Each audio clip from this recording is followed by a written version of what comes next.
What's up, guys? This is Max from HardwareHobbyist.com, and this is the part selection vid in our first actual client build.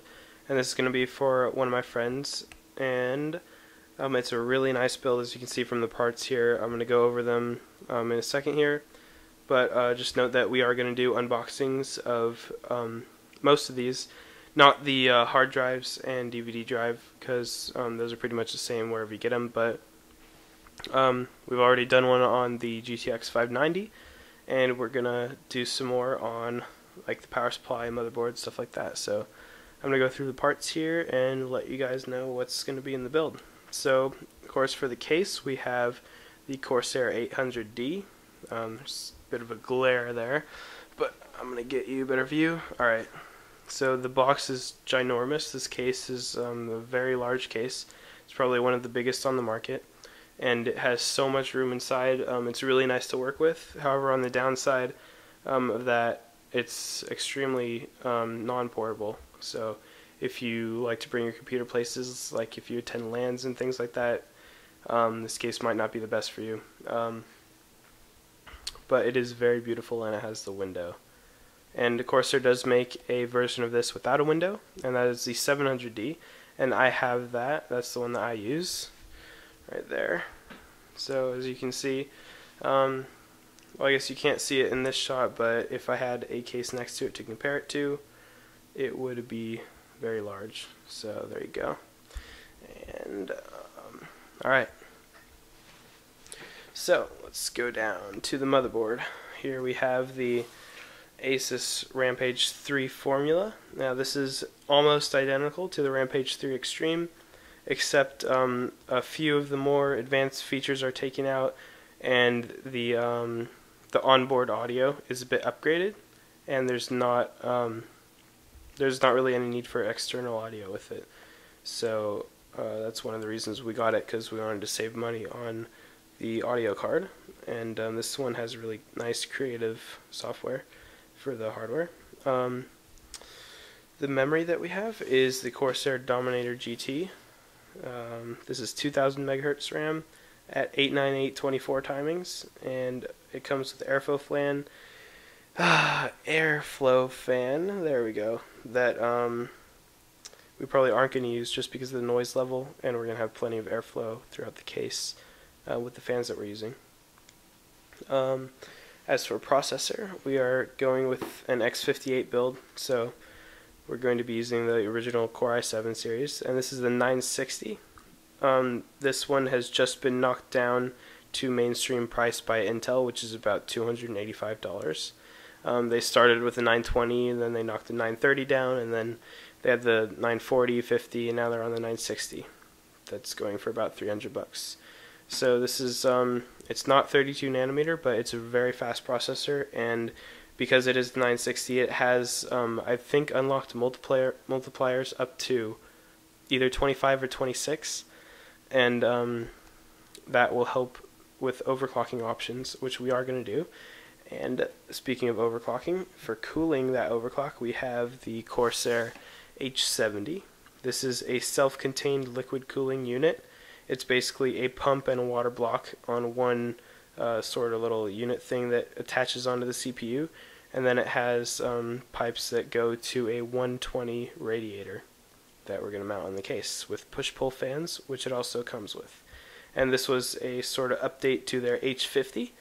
The H50 was also a very nice unit, but this one has a bit of a thicker radiator, gives more heat dissipation, and allows for more cooling potential. Alright, let's see what's next. Of course, the graphics card, the EVGA GTX 590. Probably the fastest card out right now, competing with the 6990 from AMD. But this card has probably the sexiest packaging that I've ever seen on a computer product, and it's really cool that we get to see that in this build. And if you guys want to see more of that, you can go check out our unboxing video of it. It's also on our channel. Alright, let's see. Power supply, I'll do that in a second. Let's just go over hard drives really quick and DVD drives. So here we have an LG Blu-ray reader. That's OEM, so it doesn't come with any nice packaging. Then we have a light-on DVD burner, all generic stuff. And then our hard drives, I'm not going to open them right now, but they are Western Digital, and one of them is a 1 terabyte Caviar Black at 7200 RPM, and the other is a 160 gigabyte Caviar Blue. The 160 gigabyte is going to be a clone of our boot drive, which is going to be an SSD, and that's just for an extra security precautions. And the 1000 gigabyte, the terabyte one, is going to be for storage. And we got a Caviar Black because those do spin at a higher rate and have more cache, 32 megabytes as opposed to 16 megabytes of some other ones, and that results in faster read and write times for all your storage data.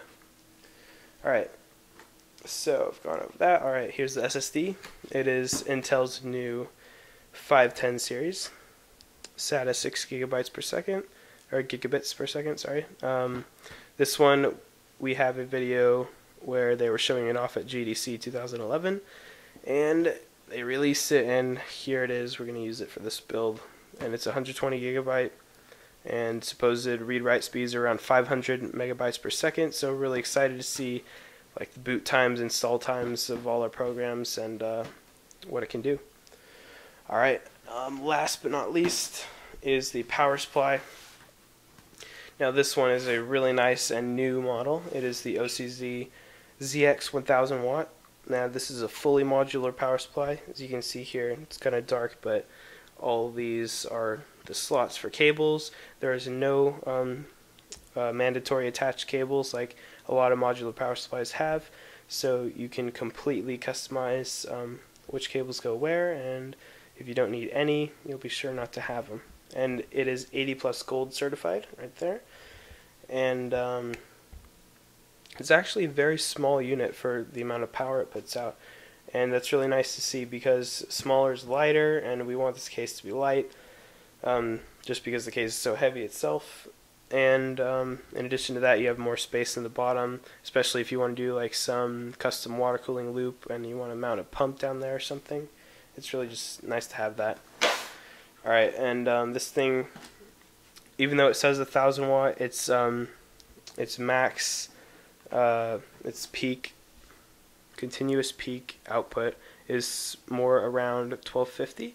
So if you are going for a dual GTX 590 without overclocking, it should be able to completely, without overvolting, sorry, it should be able to completely run those fine, given that you don't have like extraneous amounts of lights and fans and other things in your case. So, but we're just using one.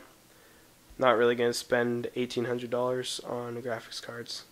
Well, actually, that's for the water-cooled ones, but $1,500. So, yeah, but this is going to be a really nice power supply, and it is a great deal. It's, I think, under $200, and I'm really excited to use this and see how nice it is. Alright guys, that's it for this video. Look forward to unboxings of all these parts except the DVD drives and hard drives because those are pretty generic. The GTX 590 we've done already. Go check that out. It's very sick packaging, very cool card. Looks really promising. And as for this build itself, we're not going to be as thorough as we were with the custom PC building guide, just because that was a learning tool for those of you who want to build your own PC, and this is more of a work log. So we will show our progress, but we're not going to go in depth on the process that we took. But other than that, I'm going to be taking pictures of all this stuff along the way and putting together a picture work log, and that is going to go on our site with a bunch of new content that we're planning on putting up within the next few days. So look forward to that. Please go check our site out, hardwarehobbyist.com. Also, oh yeah, as opposed to these parts, there's a few more things we need. We're waiting on some fans and lights from performancepcs.com, and those should be here very soon, and then we'll get started. Or actually, we can get started right now, but then we'll stick those in the case and make it all nice and glowing red. And then, other than that, there's a Windows, which we got from Ultimate Steel. and we don't have that physically, just the CD key from the email, and I have my own disk. You can just go download Windows yourself and stick it on a disk, and then use a CD key that you bought. And actually right now Ultimate Steel's price just went down. If you want to get Windows 7 Professional, it's only $30 if you have a .edu email address, as opposed to the $130 that you'd buy from a store. And it is Upgrade Edition, so make sure that you have a copy of Windows already so that you can install it. Alright, so that's it for this video. Please look forward to this build, guys. I'm looking forward to the finished product. Hope you are too. It's going to be really nice, and we're going to do some overclocking, do some demos with 3 screens, 3D vision with the GTX 590 on new games like Crysis 2, and benchmark it and all that stuff. Alright guys, so hope you like this. Please rate, comment, subscribe, and we'll see you next time.